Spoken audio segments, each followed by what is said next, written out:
La suite de l'ordre du jour de la séance plénière du mercredi 28 juin 2023 appelle la communication publique de Madame Patricia Ioven, consacrée à notre regretté confrère Marcel Marceau.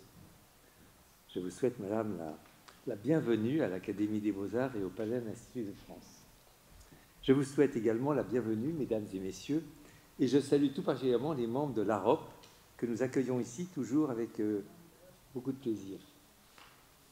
Nous nous réjouissons de pouvoir ainsi accueillir de nouveaux publics pour notre cycle de communication que nous avions suspendu au début de la crise sanitaire. Nous avons déjà reçu le 19 avril dernier M. Laurent Fabius pour une conférence sur la question des tableaux multiples. Le 3 mai dernier, Mme Coé Darcy pour une communication sur la danseuse romantique Marie Taglioni. Et le 7 juin, Madame Pascale Bernane, qui est la présidente de l'association Musique et Spoliation.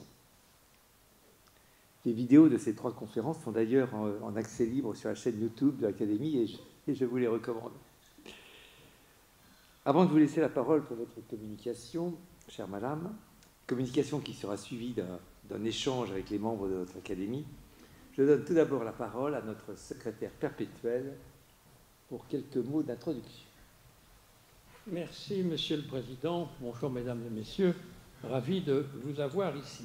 Je dois vous avouer qu'après une séance bien dense, nous avons dû prendre beaucoup de décisions. C'est très agréable d'avoir un moment convivial et instructif. Alors, chère Madame, merci d'avoir répondu à notre invitation.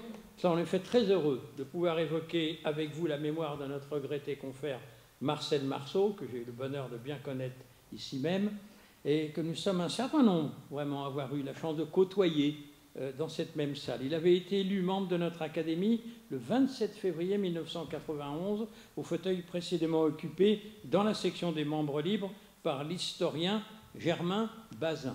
D'ailleurs, je me pose la question, si Marcel Marceau revenait aujourd'hui, il serait finalement peut-être élu dans la section de chorégraphie, tant il avait une science extraordinaire du geste.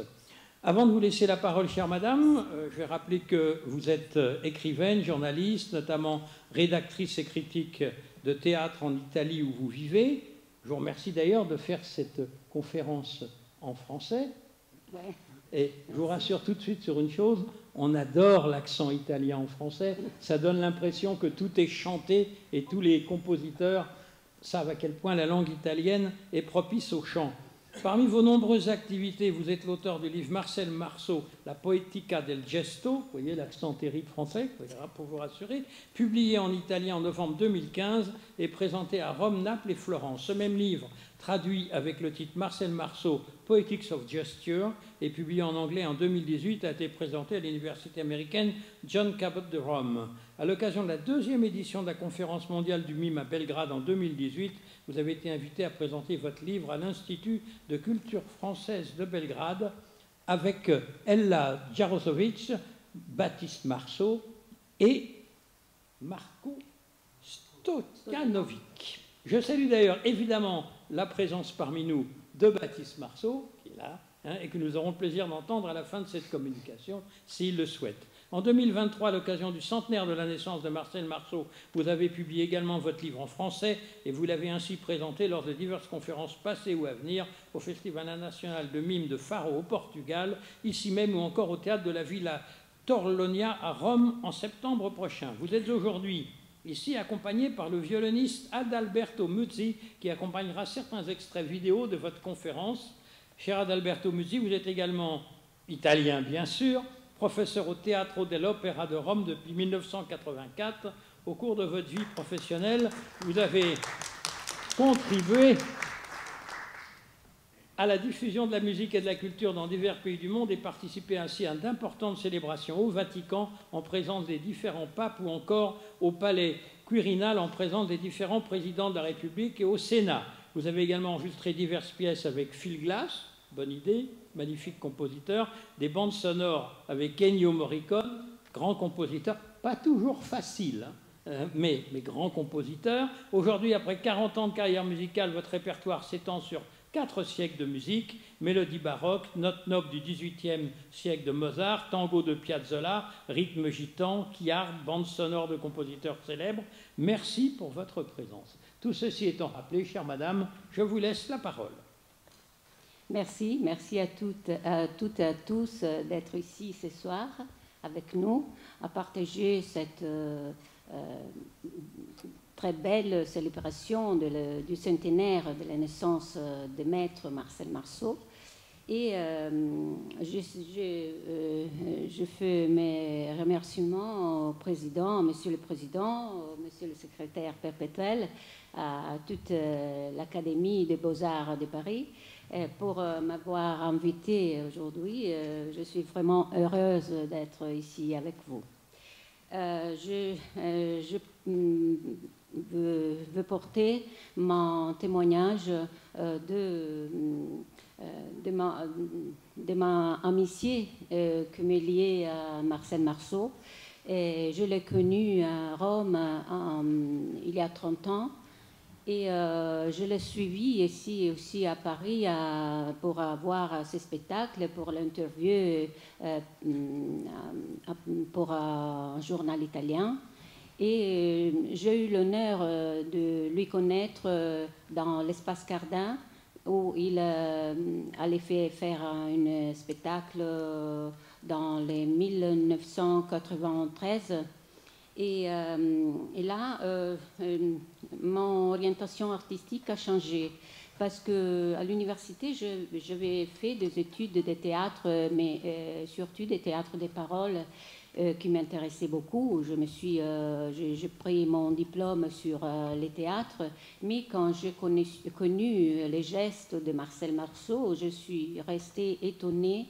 Et j'ai changé mon orientation artistique parce que j'ai découvert un monde nouveau. Il m'a ouvert une porte vers un univers qui infini et qui faisait partie de mes rêves de l'enfance.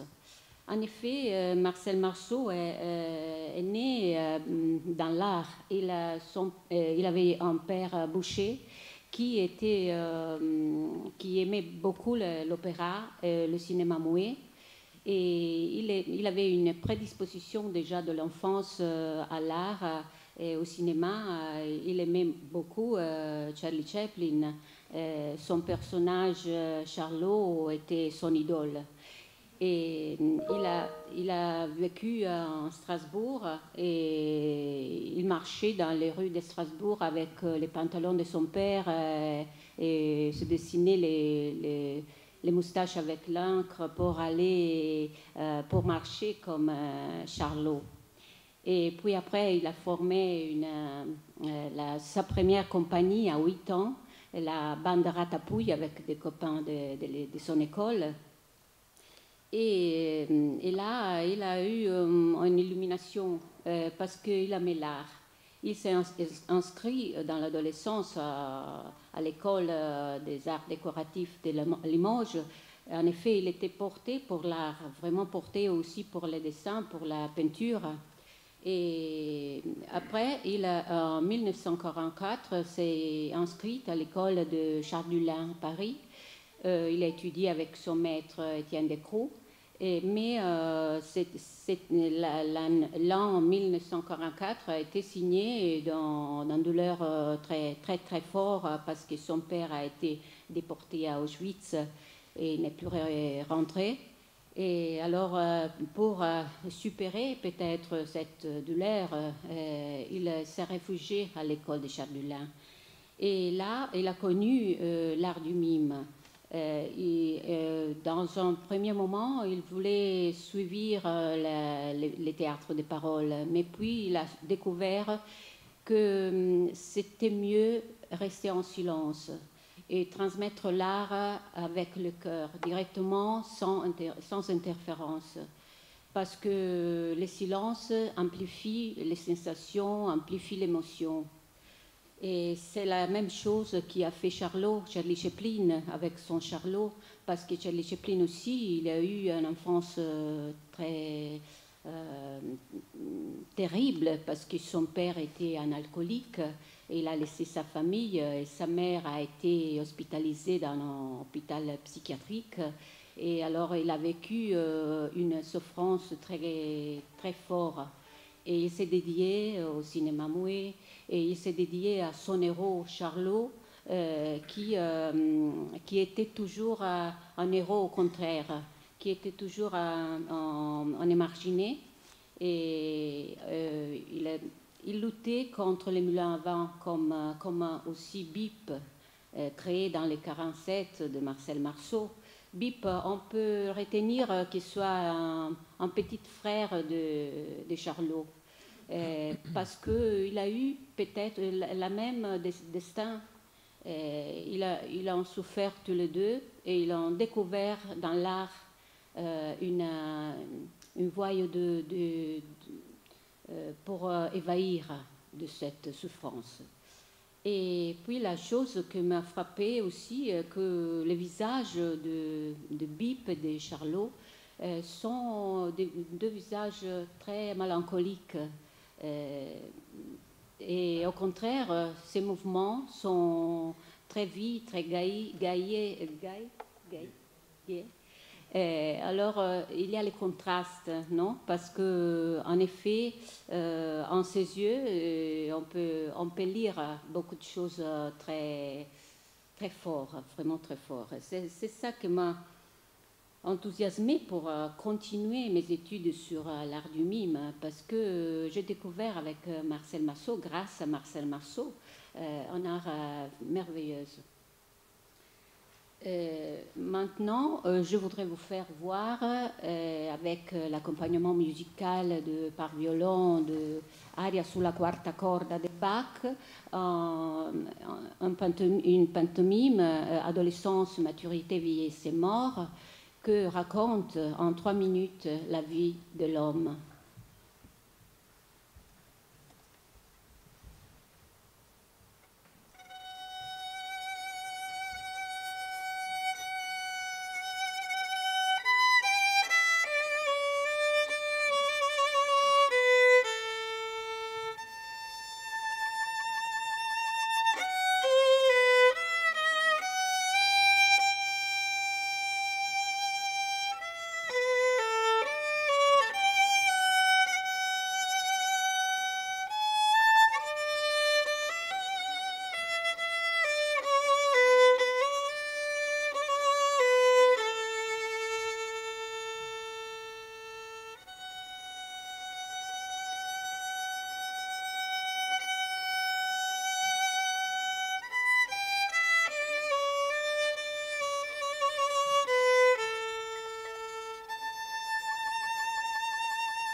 dans cette pantomime, nous avons vu que l'homme Marceau, il marche sur place pour représenter les 4 étapes de la vie.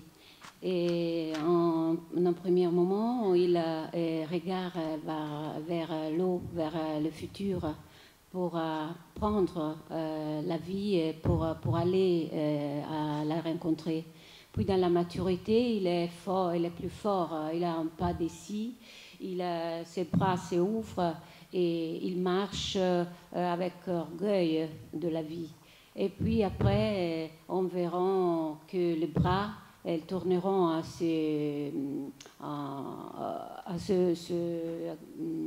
comment dire, avvicinare au corps, se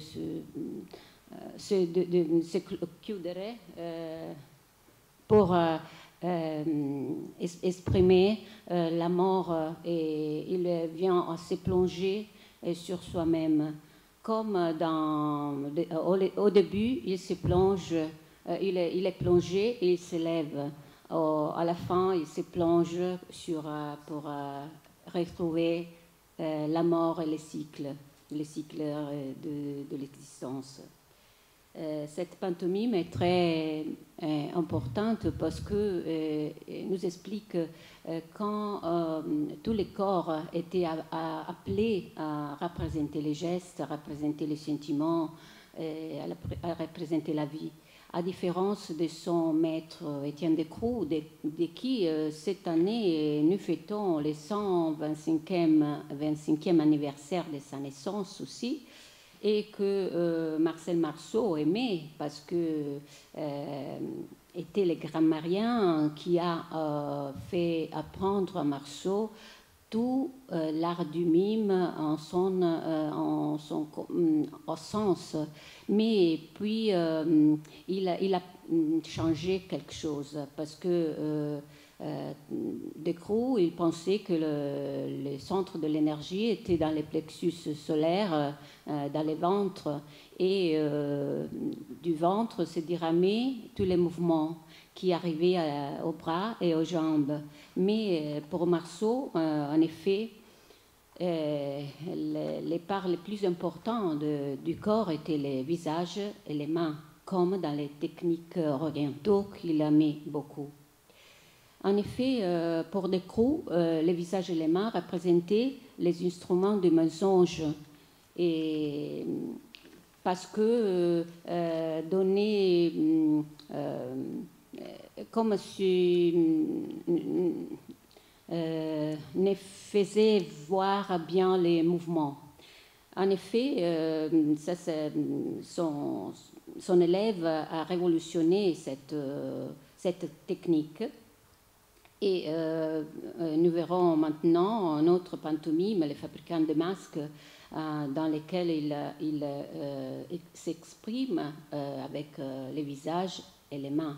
Les mains qui sont capables de changer cette masque sur les visages, qui changent chaque fois. Et il y a un masque qui restera attaché au visage. Il ne réussira plus à la lever, et pendant qu'il souffrira pour cet état. Et comme ici, il me fait un souvenir de Pirandello, parce qu'en Pirandello aussi, nous avons beaucoup de masques dans notre vie, et qui nous sommes contraintes à vêtir, à porter, selon de l'interlocuteur. Et quelquefois, cette masque nous domine, non? Deviennent ceux qui commandent notre action. Et ça, c'est vraiment, je pense, vraiment romantique comme pensée, non? De cette technique de Marceau et de cette pensée. Puis, je pense, si vous voulez, nous voyons maintenant le deuxième vidéo, excusez-moi, pour mon français, quelquefois dois faire la traduction, alors je dois élaborer un peu. Et maintenant, nous voyons les fabricants de masques avec la musique Ave Maria de Astor Piazzolla.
Je voudrais vous parler maintenant des masques, ou bien de la masque de l'Arlequin, de qui Marcel Marceau a pris inspiration. Nous avons, pour mes études, je suis partie de 500 avant Jésus-Christ, mais je ne vais raconter tout parce que c'est un peu long. Mais déjà dans les 500 avant Jésus-Christ, il y avait les célébrations sacrées et il y avait déjà des numéros de mimes, parce que le mime est né pour fêter les dieux. C'est la première forme de langage. Le langage du théâtre naît avec les mimes. Alors nous devons retrouver nos racines. Les racines du théâtre se retrouvent dans l'Antiquité grecque-romane. Et puis la Théocrite, dans les 300 avant Jésus-Christ.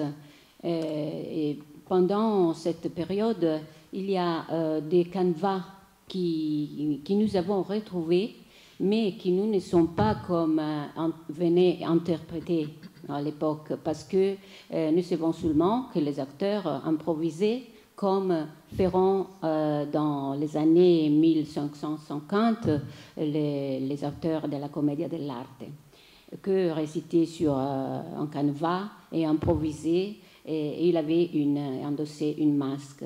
En Théocrite aussi, nous savons qu'on avait un masque qui représentait un stéréotype.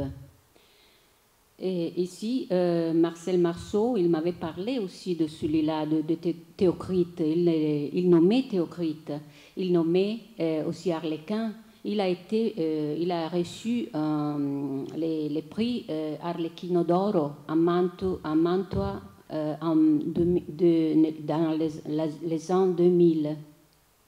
J'étais là pour l'interview, et puis là il a fait son spectacle avec des pantomimes et des bips, et puis avec les manteaux de Gogol. Et là aussi j'ai eu la chance de lui rencontrer, de lui parler,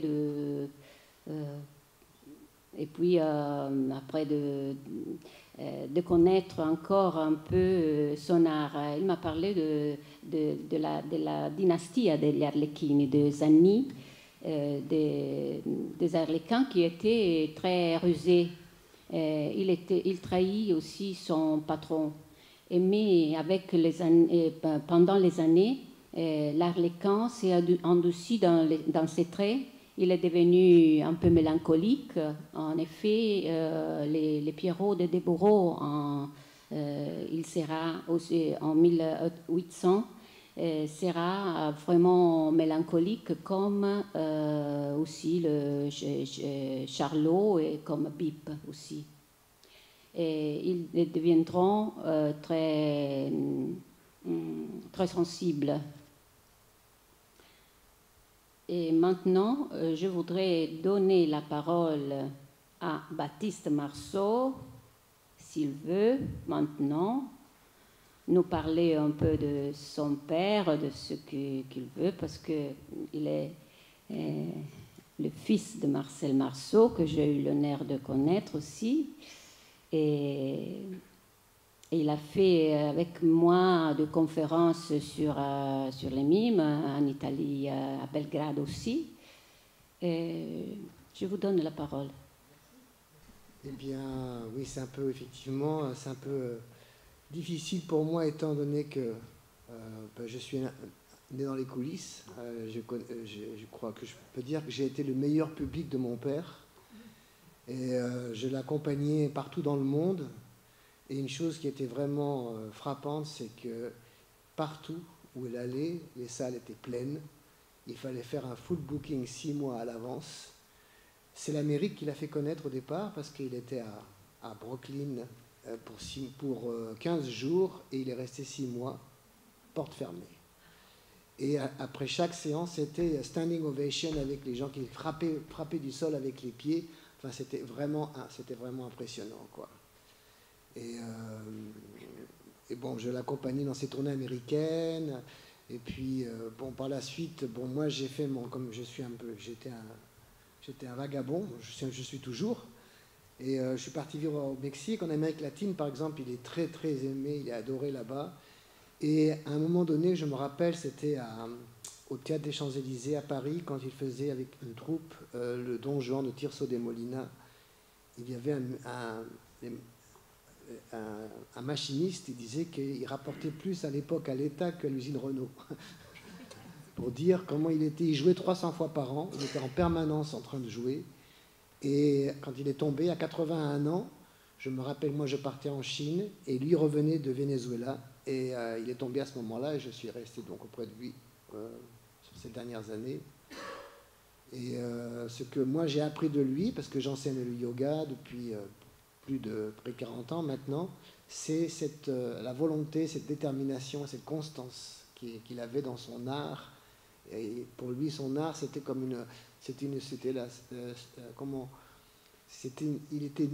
sa mystique, c'était une forme spirituelle. Comment il s'exprimait par l'art, c'était vraiment la sacralité. Il a su comment sacraliser le geste par le geste.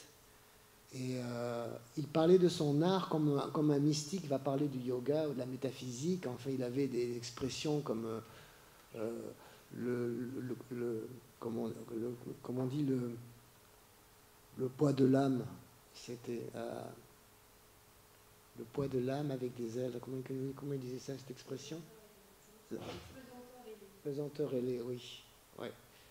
Et enfin voilà, il avait cette.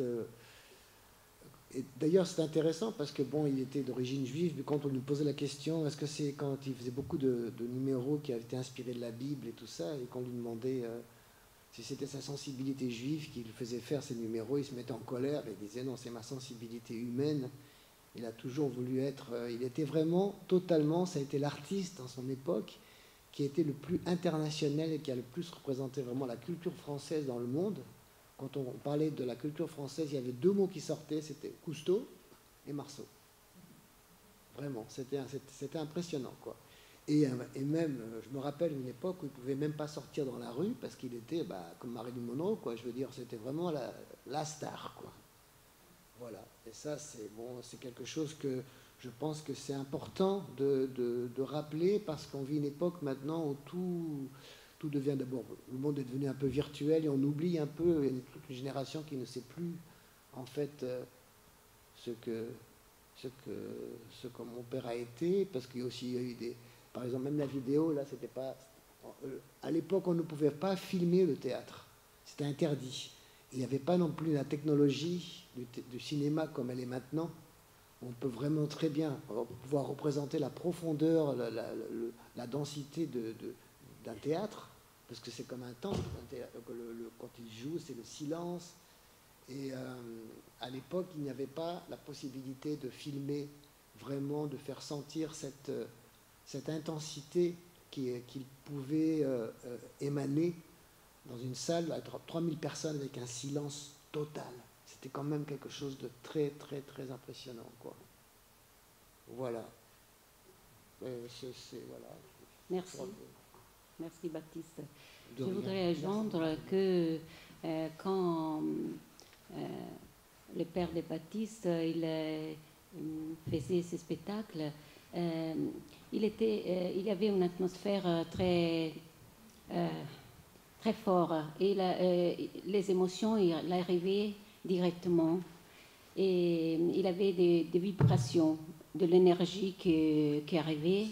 Il avait avec Marceau un escange d'énergie dans la salle et tout le public il sentait cette vibration, mais en même temps chacun l'avait individuellement.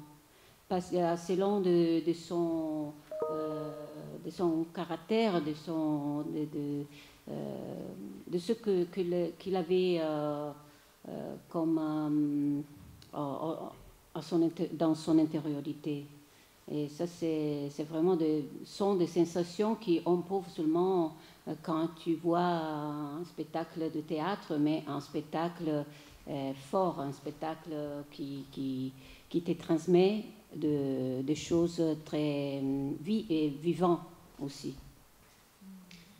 La dernière chose que je voudrais dire est que Marcel Marceau a le mérite d'avoir diffusé dans le monde le mime, de l'avoir porté sur les scènes du monde jusqu'à sa mort. Parce que je l'ai vu à Rome aussi, il avait 90 ans. Encore, il jouait ce personnage sur la scène vide. Et quoi? 90. Ah, 80, non, 80 ans, si. 80 ans, non. Et c'était jusqu'à la fin, il a voulu travailler, il a voulu voyager aussi. Et il a formé beaucoup de jeunes qui ont ouvert des écoles dans tout le monde.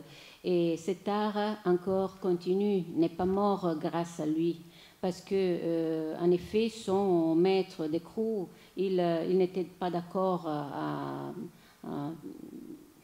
diffuser l'art du mime, mais on devait apprendre à l'école le mime, et toujours, on ne pouvait pas la diffuser, je ne sais pas, parce qu'il était un grammairien, mais il ne voulait pas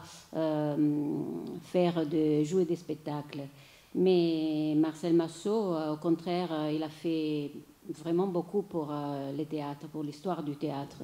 Et c'est pour ça que nous sommes ici à parler de lui, parce qu'il est encore avec nous. Je remercie tous pour cette patience de m'écouter. Je vous salue. Je passe la parole à monsieur le secrétaire Pepetel, le président. Et je dis merci vraiment de cœur. Au revoir.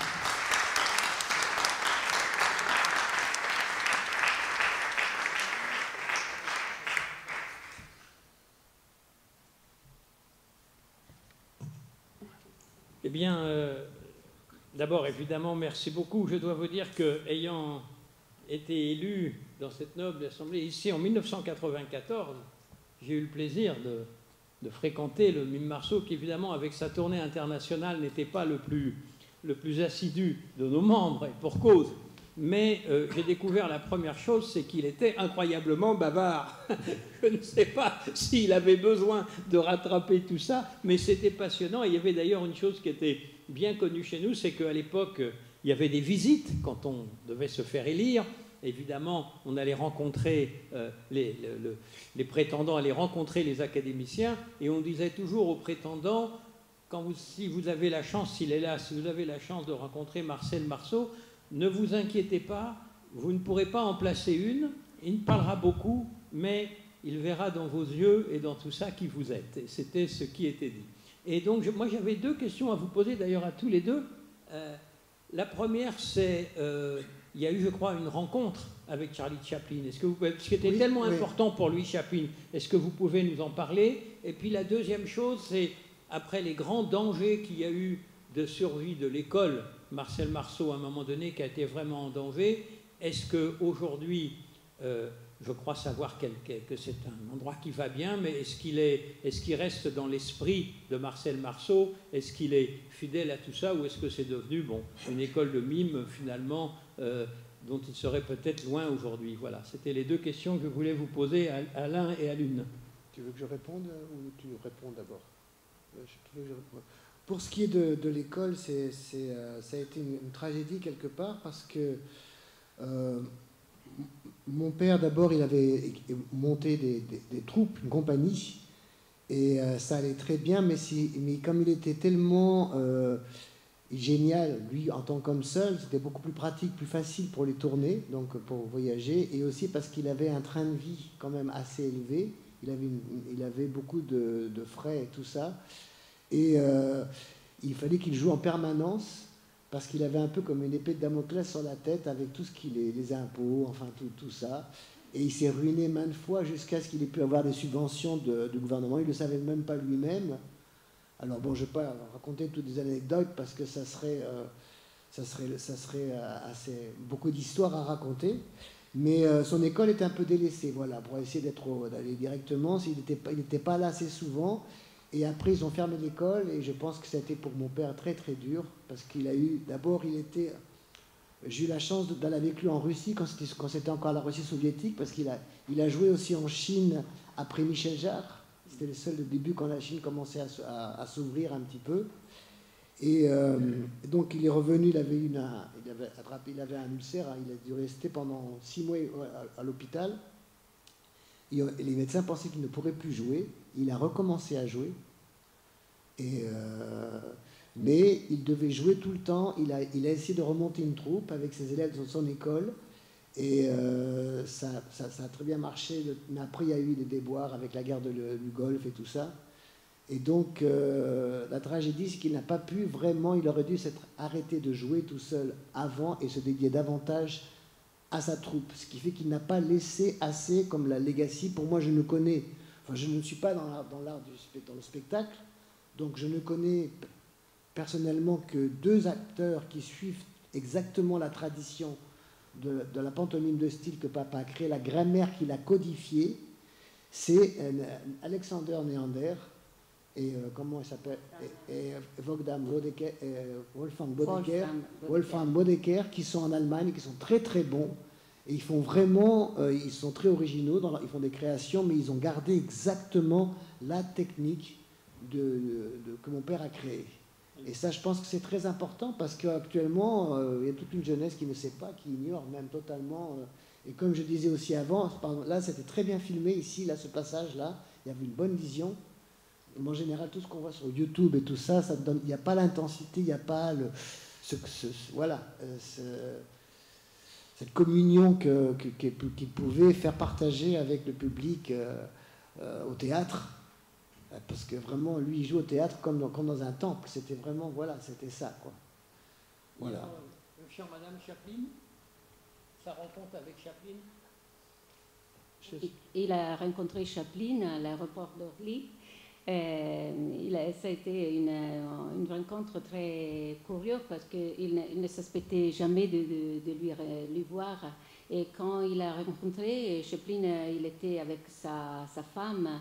Il devait voyager, je pense, pour venir en Italie, Chaplin. Et à l'aéroport, oui, il devait faire une... Chaplin. Il a imité Chaplin. Oui. Il a imité Chaplin devant lui. Il y avait un photographe qui prenne la photo. Oui, il a des photos. Non, justement, il y avait un journaliste qui était là. Oui. Et mon père a dit, surtout, je ne veux pas de photos. Parce qu'il ne voulait pas que ce soit un truc de publicité. Oui. Justement, il n'a pas voulu. Et c'est Chaplin qui lui dit, je vois que vous avez des posters de vous. Parce que Chaplin, en fait, n'a jamais été voir le spectacle. Oui. Mais bon, voilà, quoi. Mais il ne voulait surtout pas que ça soit connu par le public. Et sa rencontre, pour lui, c'était un truc vraiment privé, quoi. Privé, oui. Ah oui, donc c'est pas du tout un rendez-vous arrangé. Pas du tout. C'est par hasard. Il était avec mon cousin Charlie. Et il est à l'aéroport. Et tout d'un coup, il va arriver Chaplin avec Lonnez et les enfants. Les 5 enfants. C'est un peu comme Schubert qui est juste à côté de Beethoven et qui, lui, n'ose pas aller lui dire bonjour. Mon père lui a baisé la main, il lui a pris la main, il a baisé la main, et vraiment, il était tellement ému, quoi. C'était vraiment, pour lui, c'était son gourou, quoi. Et vous pensez que Chaplin a connu le travail de votre père? Oui, il savait, mais il n'est jamais venu lui-même au spectacle. Non, il le savait. Il était déjà âgé à l'époque. Hein. Oui, j'avais une petite question. Est-ce que l'on peut parler d'une évolution dans l'art de Bip, de Marcel Marceau, entre le début et la fin? J'ai compris qu'il y avait toute une part de spiritualité qui se mettait en place petit à petit. Est-ce qu'il y avait d'autres choses ou finalement c'était à peu près la même technique du début jusqu'à la fin? Il avait cette présence par le regard qui fixait, transposait. Il avait dans l'instant, il avait vraiment, par exemple, moi je l'ai vu jouer en Inde. Et en Inde, les gens venaient, mais ils le voyaient comme un gourou, qu'ils voulaient même arriver avec le bébé dans les bras. Alors je disais à mon père ce qu'il fallait qu'il fasse, parce que j'ai vécu en Inde longtemps, et je savais... Bon, c'était à l'époque où Peter Brook avait fait le Mahabharata, le film Mahabharata. Mais il était très... il a rendu le mime aérien. parce que Decroux était plus mécanique comme technique, beaucoup plus. Bon, moi, je n'ai pas connu la technique de Decroux, mais ce que je sais par mon père, enfin, il était plus technique, mécanique, et mon père, il a su rendre la technique naturelle. On ne voyait pas la technique derrière parce qu'il était expansif, c'était très délié, il était fluide, totalement fluide. Et ça a évolué avec le temps ou c'était déjà... Ah oui, bah oui, c'est-à-dire que oui, simplement que il a manqué de, enfin, moi je pense qu'il jouait tellement, il jouait 300 fois par an, je veux dire, c'est quand même impressionnant, il ne prenait jamais de vacances, et au bout d'un moment, il aurait fallu qu'il s'arrête et qu'il commence à faire de la création avec sa troupe, mais il était devenu un peu,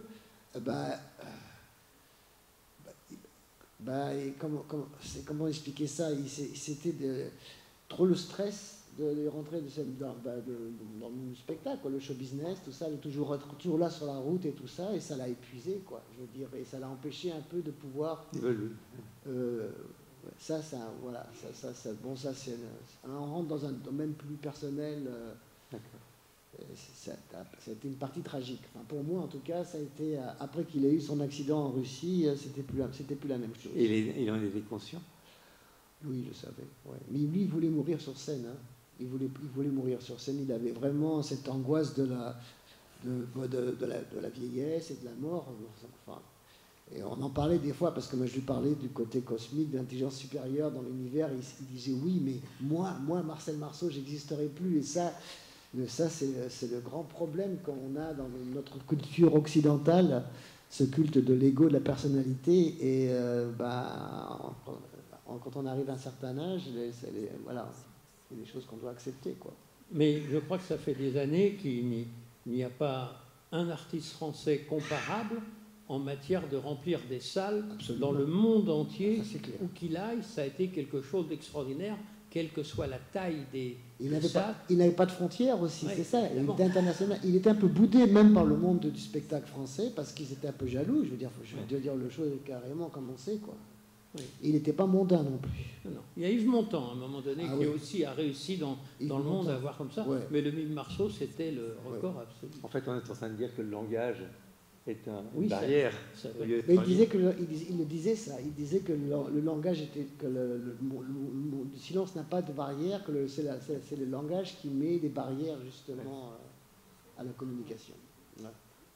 Et je ne voudrais pas être pédant, je voudrais poser juste une question de tiroir.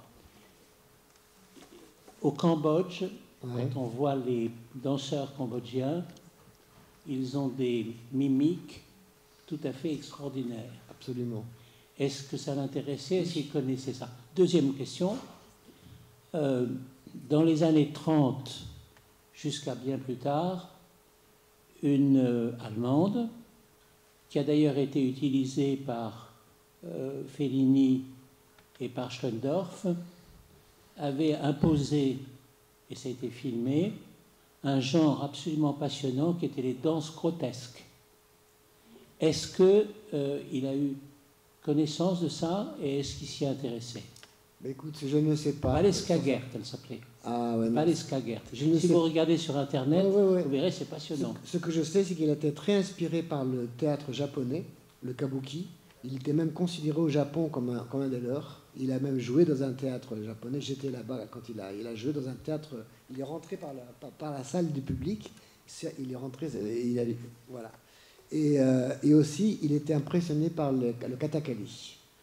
Donc l'expression, toute la dramaturgie indienne et japonaise. Mais je ne savais pas. Les danses cambodgiennes sont sûrement indiennes. Oui, bien sûr. Oui, mais c'est toujours le Mahabharata et tout ça. Mais je ne savais pas qu'il était inspiré par le Cambodge. Je ne le savais pas. Mais en tout cas, ce que je sais, c'est que pour lui, c'était le Japon et l'Inde qui l'ont beaucoup inspiré dans tout ce qui est les mudras, tout ça, les expressions. Mais il a créé quand même une grammaire. Il a codifié une grammaire, plus de 400 gestes, enfin codifiés. Enfin, il a vraiment il a recréé la grammaire du mime, quoi. Voilà. Oui, j'ai vu qu'il m'a parlé beaucoup, Marcel Marceau, de théâtre orientaux, mais je ne savais pas ça. Je savais de théâtre, oui, kabuki, parce qu'il aimait le masque du kabuki, l'expression, et puis la poéticité et tout ça. Ouais. Je redis encore, Valeska Gert, à vos internets, vous verrez, c'est très extraordinaire. Et vous, quand on a vu ces choses absolument magnifiques, magnifiques. Moi, j'ai eu l'occasion de faire une émission de télévision avec lui il y a longtemps, où il avait été délicieux, d'une gentillesse merveilleuse. Alors que moi, j'étais tout tremblant devant lui. Mais je ne connaissais pas encore Valeska Gert à cette époque-là. J'aurais aimé lui en parler et j'aurais aimé avoir l'idée de ce qu'il en pensait. Vous tous qui êtes venus pour voir cette conférence passionnante, eh bien, regardez sur Internet ce qu'était cette Valeska Gert, que donc Schlendorf et Fellini ont reconnu en son temps, et vous verrez que c'était comme une petite sœur, lointaine, mais très intéressante. Il y a une dernière chose qu'il faut préciser, que personne ne s'y trompe, parce qu'il n'y avait aucun ralenti dans les vidéos que nous avons vues, n'est-ce pas? Il y en a qui peuvent dire que non, c'est que cette maîtrise de la lenteur, c'est quelque chose d'absolument extraordinaire. Oui, c'est quelque chose de poétique. C'est pour ça que moi, j'ai voulu intituler mon livre « La poétique du geste » parce que pour moi, Marceau était un poète du geste, vraiment. Il a poéticisé le mime. Et maintenant, je vous laisse avec des images de Marcel Marceau, avec une musique que nous dédions à vous tous, la vie en rose. Bruno?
Merci beaucoup, chère madame, de toutes les informations passionnantes que vous avez apportées. Merci à vous, messieurs, pour l'apport que vous avez apporté sur votre père et monsieur pour cette musique magnifique. Et donc, je vous dis à bientôt, au revoir. Et vous savez que l'Institut, l'Académie des Beaux-Arts vous accueille toujours avec grand plaisir pour nos conférences. À bientôt.